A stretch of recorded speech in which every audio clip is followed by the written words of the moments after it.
जी students, बात कर रहे हैं हम स्टॉप्स की। पहला स्टॉप हमने फुल स्टॉप यूज़ किया, दूसरा हमने एक्सक्लेमेशन मार्क यूज़ किया, तीसरा स्टॉप हमारा है क्वेश्चन मार्क। अब क्वेश्चन दो तरह के होते हैं, एक डायरेक्ट क्वेश्चन होता है, एक इनडायरेक्ट क्वेश्चन होता है। डायरेक्ट नरेशन में जो भी क्वेश्चन है, question begins with some helping verb और it begins with some question word, या तो इंट्रोगेटिव सेंटेंस किसी क्वेश्चन वर्ड से स्टार्ट होता है या वो हेल्पिंग वर्ब से स्टार्ट होता है।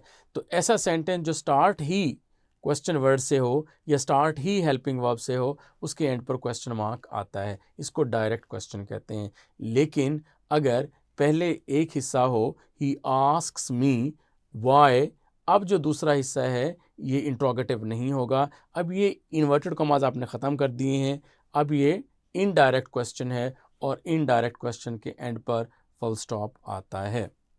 ठीक है, हम पढ़ते हैं। Question mark, question mark comes after a question और क्वेश्चंस। फॉर एग्जांपल, ये देखिए आपने ये मॉडल वर्ब है जी, would, can, could, should, would you like tea और कॉफी। इसी तरीके से ये वर्ब स्टार्ट में, is your lawn mower, lawn घर का जो सहन जिसमें आपने घास वगैरह लगाई हो, घास काटने वाली मशीन को लॉन मोवर कहते हैं। मोव मीन घास काटना। Is your lawn mower electrically powered और बैटरी ऑपरेटेड। तो आपने देखा कि यहाँ पर ये टू एग्जांपल्स क्वेश्चन की है, तो आपने इनके एंड पर क्वेश्चन मार्क पुट किया है like this.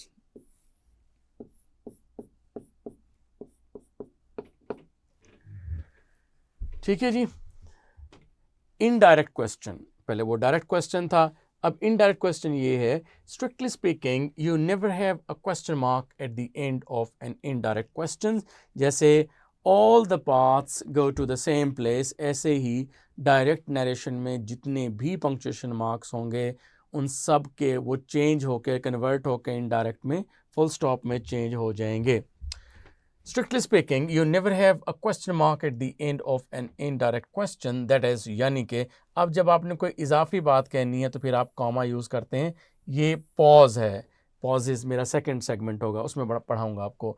That is a question that has become a noun clause after asking, telling or knowing verbs. For example, I asked. अब one part आपका ये है,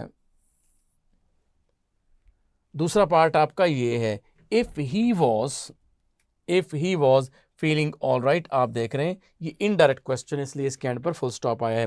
ही वॉन्टेड टू नो के बाद हम कह रहे हैं कि जब कोई क्लॉज आफ्टर आस्किंग, टेलिंग और नोइंग के बाद आए तो that becomes a noun clause. तो आपने कहा he wanted to know what time the show started, what time did the show start wrong हो जाएगा।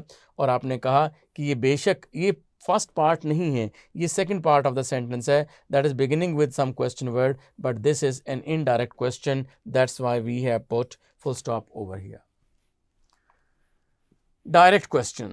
The normal rule is that the direct questions are followed by question marks, but some direct questions are intended as politely worded commands. Politely worded commands, जिस तरह से क्या please ये button switch off कर देंगे, for example, after which a full stop can be used representing the falling tone used by the speaker. For example, would everybody please meet back here at 5:30? ये इसमें polite request की जा रही है कि मैं आप लोगों से चाहूँगा कि आप प्लीज़ सारे के सारे जो हैं इस टाइम पर वापस आ जाएं। तो हम कहेंगे would everybody please meet back here at 5:30? Could you please close all the windows when you leave? तो can you please switch off all the lights when you leave your academy? इस तरह की जो पोलाइट कमांड होंगी, यहाँ पर हमने लिखा, ये देखा आपने कि जो पोलाइट कमांड्स होंगी उनमें आप फुल स्टॉप भी यूज़ कर सकते हैं, because they represent your falling tone. This might be a new thing for you guys.